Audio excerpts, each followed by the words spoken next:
உலகம் முழுவதும் ஹோட்டல் பேரரசை கட்டியவர் எப்படி வீழ்ந்தார்? வெற்றி பெற்ற ஒரு தொழிலதிபர் வாழ்க்கையை அழித்த அந்த ஒரு ஆசை.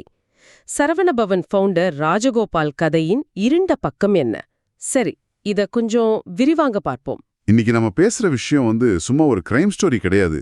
ஒரு மனிதனோட உச்சக்கட்ட வெற்றியும் அதலபாதாள வீழ்ச்சியும் எப்படி ஒரே புள்ளில நிக்குது அப்படிங்கிற ஒரு சைக்கலாஜிக்கல் கேஸ் ஸ்டடி இது.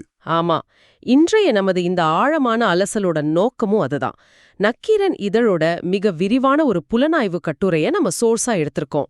ஒரு சாம்ராஜ்யம் எப்படி செங்கலாக உருவானது, அதே சாம்ராஜ்யம் எப்படி ஒருத்தரோட அதிகார மமதையாலும் தனிப்பட்ட ஆசைகளாலும் தரைமட்டமாச்சு அப்படிங்கறத நம்ம முழுசா ஆராய போறோம். ரைட். இத வெறும் சுவாரஸ்யத்துக்காக மட்டும் நாம பார்க்கல. அதிகாரமும் மனித மனமும் எப்படி வேலை செய்யுதுன்னு நீங்க புரிஞ்சுக்கணுங்கிறதுக்காக தான். ஆனா இந்த வீழ்ச்சியோட ஆழத்தை நீங்க புரிஞ்சுக்கணும்னா அவர் எந்த அளவுக்கு உயரத்துல இருந்தார் அப்படிங்கறத முதல்ல நாம பார்க்கணும். கண்டிப்பா. ஏன்னா மாடிப்படியிலிருந்து விழுறதுக்கும் ஒரு மலையோட உச்சியிலிருந்து கீழே விழுறதுக்கும் வித்தியாசம் இருக்கு இல்லையா? ஆமா, பல வருஷங்களுக்கு முன்னாடி சென்னை மாதிரியான தலைநகரத்துல உடுப்பி ஓட்டல்கள், ஆரியப்பவன் மாதிரி பிற மாநிலத்தவர்களோட உணவகங்கள் தான் பெரிய அளவுல ஆதிக்கம் செலுத்திட்டு இருந்துச்சு.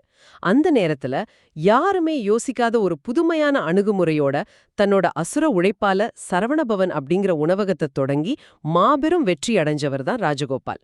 பலரும் அவரை ரொம்ப மரியாதையா அண்ணாச்சி அப்படின்னு தான் கூப்பிட்டாங்க. அவரு சும்மா ஒரு கடையை திறந்து வச்சுட்டு கல்லாவுல உட்கார்ல.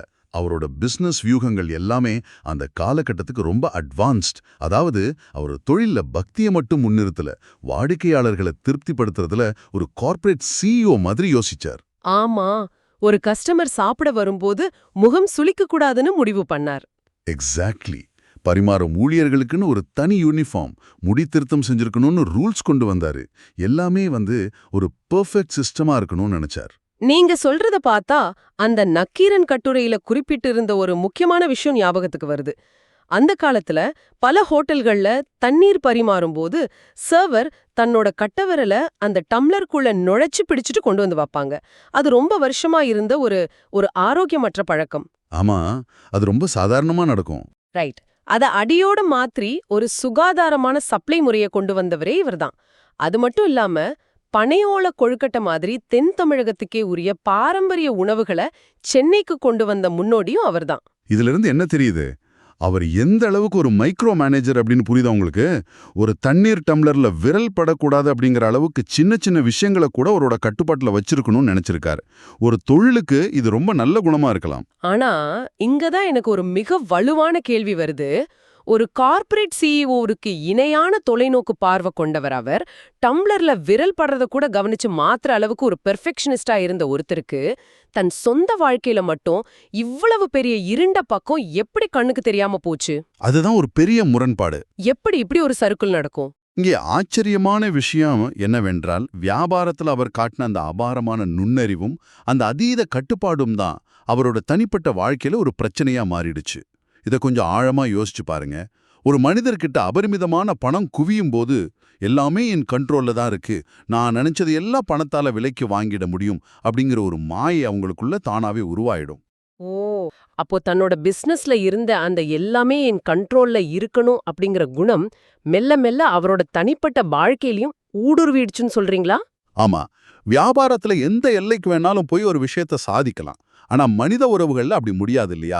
தனக்கு என்ன வேணுமோ அதை அடையலாம், தன்னை யாரும் கேள்வி கேட்க முடியாதுங்கிற அந்த ஈகோ தான் மனிதர்களை தார்மீக எல்லைகளை மீற வைக்குது.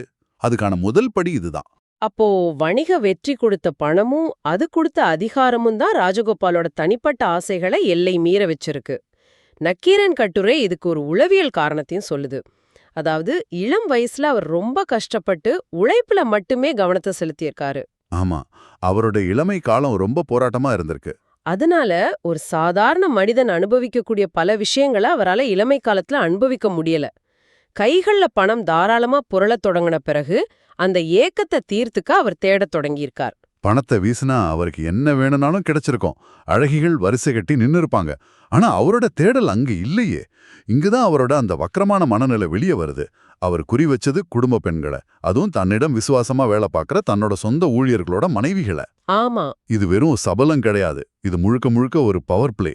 ஒரு நிமிஷம், இது எனக்கு சுத்தமா புரியல. 1000 கோடிகளுக்கு அதிபதி அவர் நினைச்சா எவ்வளவோ பெரிய இடங்கள்ல யாரு கூட வேணாலும் தொடர்பை ஏற்படுத்திக்கலாம். ஆனா ஏன் தங்கிட்ட வேலை செய்யறவங்களோட குடும்பத்தை குறிவைக்கணும்? இது அவருக்கு தேவையில்லாத ரிஸ்க் இல்லையா? அதுதான் அதிகார துஷ்பிரயோகத்தோட உச்சம். தன்னை நம்பி வேலை செய்யற ஒருத்தன் தான் என்ன செஞ்சாலும் எதிர்த்து கேள்வி கேட்க மாட்டான். அவனோட வாழ்க்கையே என் கையில தான் இருக்கு அப்படிங்கிற ஒரு அகங்காரம். அவங்களோட குடும்பமே தன்னோட சொத்து தான் நினைக்கிற ஒரு ஹண்டர் மென்டாலிட்டி அது. இது அந்த கட்டுரை ரொம்ப தெளிவா 1993ல நடந்த ஒரு சம்பவத்தோட விளக்குது. சரவண பவன் ஓட்டல்ல முறுக்கு போடுற வேலைக்கு வந்த ஒரு ஊழியர் தான் கணேஷ். அவரோட மனைவி கிருத்திகா. அந்த கிருத்திகாவோட அழகுல மயங்குன ராஜகோபால் கணேஷ சும்மா பணத்தை கொடுத்து கவனிச்சுட்டு கிருத்திகாவை தன்னோட 2வது மனைவியா ஆக்கிக்கிட்டார். பாருங்க, ஒருத்தனோட மனைவிய அப்படியே பணத்தை கொடுத்து விலைக்கு வாங்குறது எவ்வளோ பெரிய கொடூரம். என் கீழே வேலை செய்யறவங்கள நான் என்ன வேணாலும் செய்யலாம் அப்படிங்கிற நினைப்பு. கிருத்திகாவோட இந்த ஆசை நிக்கல. அவரோட அடுத்த இலக்கு தான் ஜீவஜோதி. வேதாரண்யத்திலிருந்து சென்னைக்கு வந்து சரவணபவன்ல வேலை பார்த்த ஊழியர் ராமசாமி தாவமணி தம்பதியரோட பொண்ணு தான் ஜீவஜோதி. ஓகே. 50 வயசுல தான் சொந்த மகள் வயசுல இருக்கிற ஒரு பொண்ணு மேல ராஜகோபாலுக்கு ஒரு வெறித்தனமான ஆசை வருது. இங்குதான் விஷயம் சுவாரஸ்யத்தின் உச்சிக்கே போகுது. இது வெறும் அதிகாரம் சார்ந்த விஷயம் மட்டும் இல்ல. இதுல ஒரு பயங்கரமான மூட நம்பிக்கையும் கலந்திருக்கு. ஆந்திராவைச் சேர்ந்த ஒரு ஜோதிடர் ராஜகோபால் கிட்ட வந்து ஒரு வினோதமான ஐடியாவை சொல்றார். அந்த ஜோதிடர் சொன்ன விஷயம்தான் ரொம்ப ஆச்சரியம். ஆமா, அதாவது ஏற்கனவே கல்யாணமான ஒரு பெண்ண நீங்க 3வது மனைவியா ஆக்கிக்கிட்டா உங்க வாழ்க்கை இன்னும் அபரிமிதமா உச்சத்துக்கு போகும். அது மட்டும் இல்லாம நீங்க கும்பிடுற புகழ்பெற்ற ஆன்மீக சொற்பொழிவாளர் கிருபானந்த வாரியாரே அந்த பொண்ணோட வயித்துல உங்களுக்கு மகனா பிறக்க காத்திருக்கார் அப்படின்னு ஒரு விஷவதைய தூவுறார். இது உண்மையிலே நம்ப முடியாத அளவுக்கு அபத்தமா இருக்குல்ல. உலகமே வியந்து பார்க்குற ஒரு பெரிய சப்ளை செயினை மெயின்டைன் பண்ற ஒரு கார்ப்பரேட் மூல இப்படி ஒரு அபத்தமான ஜோதிடத்தை நம்புச்சுங்கிறது தான் ஆச்சரியம். ஆனா அதிகாரம் மனிதர்களை எப்படி குருடாக்கும் அப்படிங்கிறதுக்கு இதுதான் பெஸ்ட் எக்ஸாம்பிள். நீங்க சொல்றது கரெக்ட் தான். ஆனா எனக்கு இன்னொரு கோணமும் தோணுது. ஒருவேளை அவருக்கு இந்த ஜோதிடத்துல எல்லாம் நிஜமாவே நம்பிக்கை இருந்திருக்காதோ? தனக்கு அந்த பொண்ணு மேல இருக்கிற ஆசையை நியாயப்படுத்துறதுக்காக இப்படி ஒரு ஜோதிட காரணத்தை அவரே கூட உருவாக்கி இருக்கலாம்ல? இருக்கலாம். தன்னை சுத்தி எப்பவுமே தன்னை ஆஹா ஓஹோன்னு புகழ்றவங்கள மட்டுமே வச்சிருக்கிற ஒரு எக்கோ சேம்பர்ல அவர் வாழ்ந்திருக்கார். அவர் என்ன தப்பு செஞ்சாலும் அதை சரின்னு சொல்றதுக்கு ஒரு கூட்டம். அதனால ஜோதிடத்தின் பெயரால அவர் செஞ்ச அத்தனை தவறுகளையும் அவரே தனக்குள்ள நியாயப்படுத்திக்கிட்டார். இதே காலத்துல கிருத்திகா கொடுத்த ஒரு பேட்டியையும் நக்கீரன் கட்டுரை ஆப்ஜெக்டிவா சுத்தி காட்டுது. அதுல கிருத்திகா ஜீவஜோதி மேலேயே ஒரு குற்றச்சாட்டை வைக்கிறாங்க. அதாவது சினிமா நடிகைகள் போடுற ஹார்மோன் ஊசிகள் எல்லாம் போட்டுக்கிட்டு ஜீவஜோதி தான் ராஜகோபால மயக்க பார்த்தா அப்படின்னு சொல்றாங்க. அப்படி ஒரு குற்றச்சாட்டு இருந்துச்சு. ஆமா. ஆனா கொலை வழக்கு நடந்த பிறகு ஜீவஜோதியே இத ரொம்ப ஆவேசமா மறுக்கறாங்க. எனக்கு பணம்தான் குறி அப்படின்னா அவர் கொடுத்த சித்திரவதைகளை எல்லாம் பொறுத்துக்கிட்டு அவரே கல்யாணம் பண்ணியிருப்பேனே, என் கணவரை பறிகொடுத்துட்டு நான் ஏன் நடுத்தெருவுல நிக்க போறேன் அப்படின்னு கேக்குறாங்க. யார் பக்கம் நியாயம் இருக்கு இல்லங்கிறத தாண்டி ஒரு விஷயத்தை நாம ஆழமா கவனிக்கணும். ஒரு மாபெரும் சாம்ராஜ்யத்தோட தலைவர் தங்கிட்ட விசுவாசமா வேலை செய்யறவங்களோட குடும்பங்களுக்குள்ள புகுந்து அவங்க வாழ்க்கையை எப்படி சின்னாபின்னமாக்கியிருக்கார் அப்படிங்கிறது மறுக்க முடியாத உண்மை. அந்த அதிகார மமதை தான் அவரை ஒரு கொலையாளி ஆக்கியிருக்கு. ஆமா, ஜீவஜோதி பிரின்ஸ் சாந்தகுமார் அப்படிங்கிறவரை காதலிச்சு கல்யாணம் பண்ணிக்கிறாங்க. ஆனா இவரோ அவங்கள பிரிச்சு ஜீவஜோதிய அடைஞ்சே தீரணும்னு ஒரு வெறியோட அலைஞ்சிருக்கார். எந்த அளவுக்குனா ஜீவஜோதியோட பெற்றோர்கிட்டயே போய் 3 கோடி ரூபாய் மதிப்புள்ள ஒரு சொத்து பத்திரத்தை கொடுத்து உங்க பொண்ணை என்கிட்ட அனுப்பி வைங்கன்னு கேட்டிருக்காரு. எவ்வளோ தைரியம் பாருங்க. நினைச்சு பார்க்கவே பகீர்னு இருக்கு. ஒரு மனுஷனோட காதல, அவளோட வாழ்க்கைய அப்படியே ஒரு காசோலையில விலைக்கு வாங்கிடலான்னு அவர் எப்படி நினைச்சார்? அதுதான் அந்த திமிரு. பணத்தால முடியாதது உலகத்துல எதுவுமே இல்லங்கிற அசைக்க முடியாத நம்பிக்கை. ஆனா ஜீவஜோதி பணத்துக்கு மயங்கல. அவங்க திட்டவட்டமா மறுக்கிறாங்க. தன் இஷ்டப்படி வளைக்க நினைச்ச ஒரு சாதாரண பொண்ணு தன்னை எதிர்ப்பதா அப்படிங்கிற ஈகோ ராஜகோபால ஒரு மிருகமா மாத்துது. ரைட், பணத்தால முடியாதத அதிகாரத்தாலும் வன்முறையாலும் சாதிக்க முடிவு பண்றார். ஆமா, அதோட உச்சகட்டமா தான் கூலிப்படையை ஏவி சாந்தகுமார கடத்தி கொடைக்கானல் மலையில வச்சு மிக கொடூரமா கொலை செய்றார். ஒரு தோசை சாம்ராஜ்யத்தை உருவாக்குன ஒருத்தர் எப்படி இப்படி ஒரு மாஃபியா ஸ்டைல் கொலைய திட்டம் போட்டு செஞ்சார்? அதுதான் சட்டம், போலீஸ் இதெல்லாம் பார்த்து அவருக்கு ஒரு துளி கூட பயம் வரலையா? அவருக்கு எப்படி பயம் வரும்? சட்டம் தாம் பாக்கெட்ல இருக்குன்னு அவர் நம்பினார். எப்படி தெரியுமா? சரவணபவன் கிளைகள் எங்க எல்லாம் இருக்கோ அந்த பகுதியில் இருக்கிற காவல் நிலையங்களுக்கு மாசம் 100 இலவச சாப்பாட்டு டோக்கன்கள் அனுப்பி வைப்பார். வேட், என்னது? போலீஸ்க்கே ஃப்ரீ மீல் சப்ஸ்கிரிப்ஷனா? அதேதான். இந்த இலவச சாப்பாடு மூலமா போலீஸ் அதிகாரிகளை கவனிச்சு தனக்கு கீழே கொண்டு வந்துடலான்னு ஒரு தப்பு கணக்கு போட்டார். ஒரு சாதாரண மனிதனோட மரணத்தை தன்னோட பணபலமும் பிராண்ட் இமேஜும் சுலபமா மறைச்சிடும்னு அவர் நம்பினார். இது ஒரு சிஸ்டமேட்டிக் கரப்ஷன்.